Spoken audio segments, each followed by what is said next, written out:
ویروس ورزی پرسیوکا بر بالاو لسرانسری جیهانه.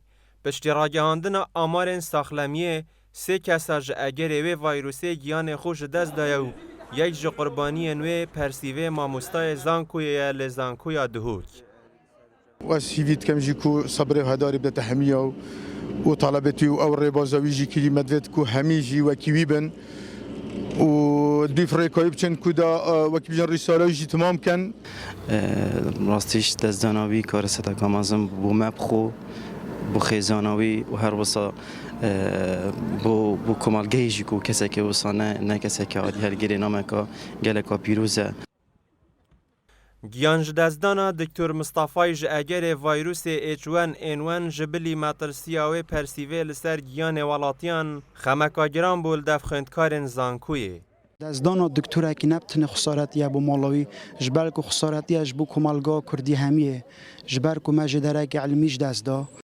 دکتر سجوان روبر پشکا نخوشین وگر ل روبریا خوپاراستنه آمار و هوکارنوی پرسیوه دیار کرن. نسبت جمارة حالات پیدا بین الدوی که واتینا تومر کرن چلو 24 حالات H1N1 و 3-4 حالات H3N2 هاتینا تومر کرن و اف حالات هاتینا تومر کرن ما پیوندی ما دیکرین یکسر مسئله دانا کری ما سامپل یا نمونه جوار گرتین با تحقیق ویروسی و علاج طیبتی یدوج ویروسی یا تیار گرتن موان کسان نسبت حالات مرنه بداخل 3 حالات الدوی که عمل خودی کرینه و ایک جی الکارت بردارش او النخوشخانه تولیل داخل بمون لدیف گوتنا نوجدارن تایبتمند جبو رزگار بون جوی ویروسی پیدویازی ترین دم سردانا بنگهن ساخلمیه بهتا کرن.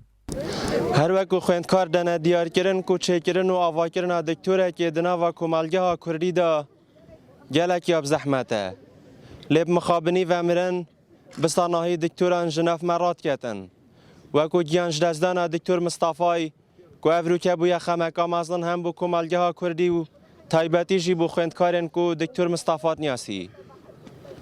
کاروان صادق جلی کردستان دهوک.